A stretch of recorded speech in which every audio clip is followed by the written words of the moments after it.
What's up, my nerdlings? This is my Sheriff signing on. Today, I will be doing a blind reaction. This is my first time reading the dandadan manga. For those who are unfamiliar to the series, dandadan is a new shonen series. The series is a mixture of romance, comedy, sci-fi, a little bit of supernatural and action. So it's a mumble-jumble pot of a lot of genres, and it's really good. 10 out of 10 recommend. If you have not watched dandadan already, please go and check it out. I think it's streaming on Netflix, but it's also on Crunchyroll as well. So even though I am caught up with the anime, I actually have yet to start on the manga. I went to my local bookstore yesterday and I picked up the 6th volume of the series. I did that because I did read online that the first season stopped at volume 5 and then it will pick back up for season 2 from volume 6 and therefore. On the cover here, you can see that this is Okarun in his turbogranny form. And I actually have no idea who this is supposed to be. This is the back of the book right here, which is Okarun in the midst of battle. And I really love how the coloring comes out for this panel right here. In the back, there's actually a description of the book itself. So let's read it together, shall we? And also, before we begin, if you love anime, fashion, or just nerdy content in general, please subscribe to my channel and also follow me on TikTok. It's basically the same as my handle, but it has a 0 on it. So this volume follows the Kito clan tosses Okarun and the gang into a alternate reality version of Jiji's family home as an offer to the serpent god. There, they encounter another of the clan sacrifices, a child who goes on to possess the soft-hearted Jiji. The two of them become the evileye, who then attacks Okarun and Momo. Okarun decides to take him on alone and sends Momo back above ground to get help. There, she comes up with an ingenious plan to get rid of the giant serpent god, but can she pull it off on her own time to save Jiji? Well, we should find out in this volume right here. Y'all, check out this sick illustration of Okarun in his turbogranny form. Doesn't it look amazing right here? And I love how it make him look so menacing and so cool right here. He just looks so bad here. And those who are familiar with reading manga, in the physical copies of volumes, they first present the cast of characters before we dive into the real story. And let me just give a basic breakdown of who everybody is on here for those who are not familiar with dandadan. And while editing this video, I realized that for the rest of it, there's gonna be no sound because it turns out that the microphone was not even working, even though it was clearly on. I am so sorry, nerdlings. I'm gonna have to do voiceover for the rest of this video. Let me first introduce y'all to my homegirl, Momo Ayase. She is a Gyaru high school girl who believes in ghosts and the supernatural. This is in part due to the influence of her grandmother, Seiko, which I'll introduce y'all later. And after being abducted by aliens, she discovered that she has psychokinetic powers, which allows her to visualize the auras of people and objects. And she's able to visualize her powers as giant hands to grab and control these auras. Next protagonist that we have on the roster is Okarun, who was a shy and friendless boy who tried to connect with Momo over their shared interests with the supernatural. After being possessed by turbogranny, he gains the ability to enter a powerful dynamic state, which grants him immersed speed, but also a suave yet cynical personality. Up next is the infamous turbogranny, who originally took on the form of a cruel, foul-mouthed elderly woman. After Momo and Okarun had defeated her, she was sealed in the form of a cat doll. Now on to the character that actually carried the series with her entire back so far, Granny Seiko, who is a spirit medium and Momo's grandma. Although she does not have any supernatural ability, she does present vast knowledge of curses and yokai. From the look on my face, you probably guessed it, this is Aira. I can rant about her all day, but I'd rather not. I'm not going to let her catch any strays from me.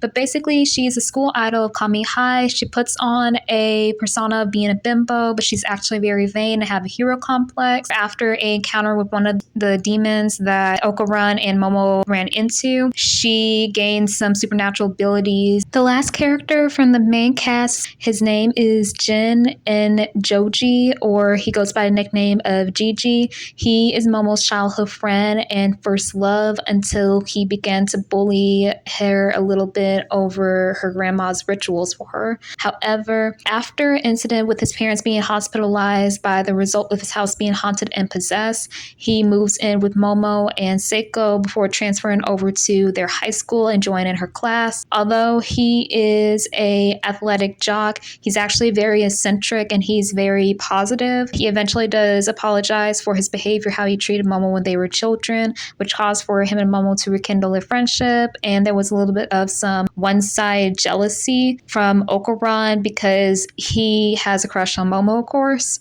Warning, the second half of this video contains spoilers for the volume. If you're already caught up with the manga, you can stay, but if not, discretion is advised. Before I give my review out for this volume, I'm going to do a quick rundown of what the plot to it was. The volume, what I was getting from, left off from the season 1 finale. Jiji was fighting a yokai by the name of Evileye, and the former gets possessed by the latter and turns against Momo and Okarun. Despite their combination of her psychic abilities and his powerful form under turbogranny, they discovered very quickly that they are no match for Jiji's new form. Momo keeps trying to get her childhood friend to snap out of the trance, but is unable to as he cannot hear her.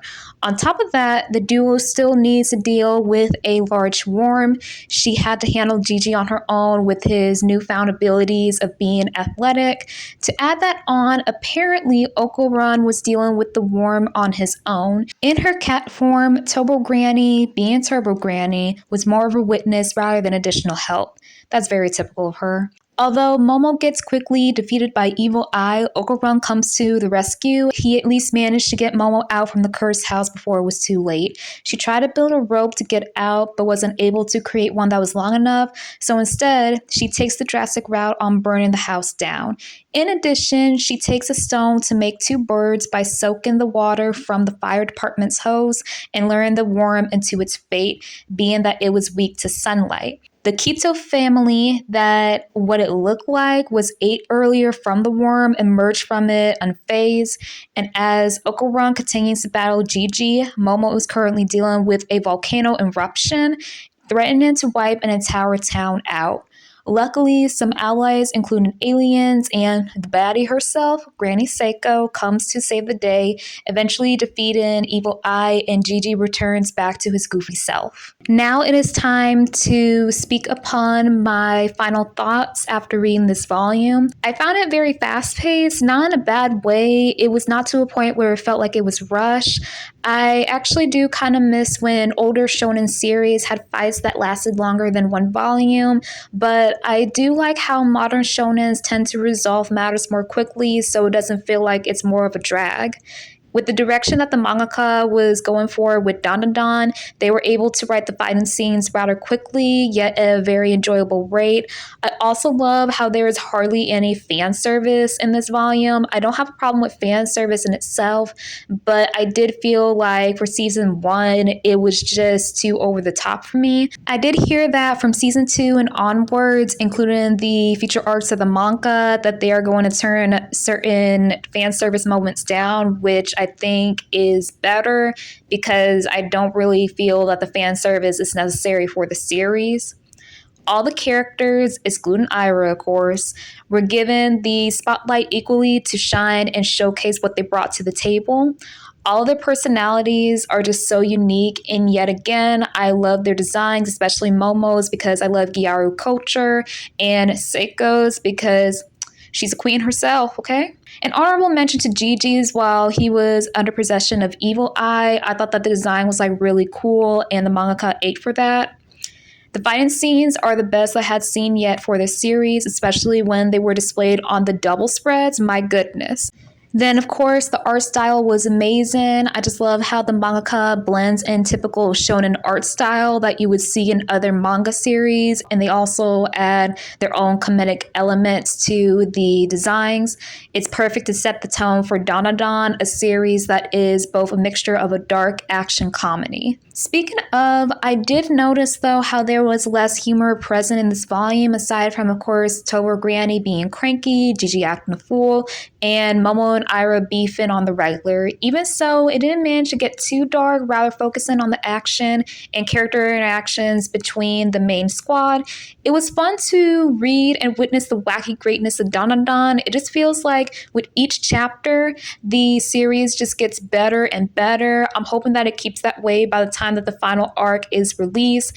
And it sounds weird, but I felt like I was reading a movie with how the fighting choreography was drawn out. It was entertaining through and through. And now I wish that I brought some popcorn or some snacks while I was reading it. I'll make note of that the next time. Going back to the character interactions, we were fed with Momo and okarun moments. Not as much as the first episodes, but during some scenes where she took his hand and they made a vow to protect each other.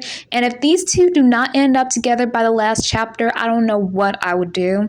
This volume definitely will get me to go and get started on watching season 2 of Dandadan. And while I feel that season 1 is amazing already, I feel like this current one is definitely going to help to launch this anime as a respected masterpiece. And I'll give this volume a 9 out of 10 only because although it was a fun read, it could have been some more jokes added onto each chapter instead of the middle or the end. And I'll definitely collect some more of these in the future. And that's about it for my review. Once again, if you haven't already, please subscribe to my channel. Make sure that your notification bells are on. Like this video, comment down below what were your thoughts on this volume. And also follow me on my TikTok. Again, it is honeyshare with a 0 at the end. And this is me signing off. Until next time, y'all.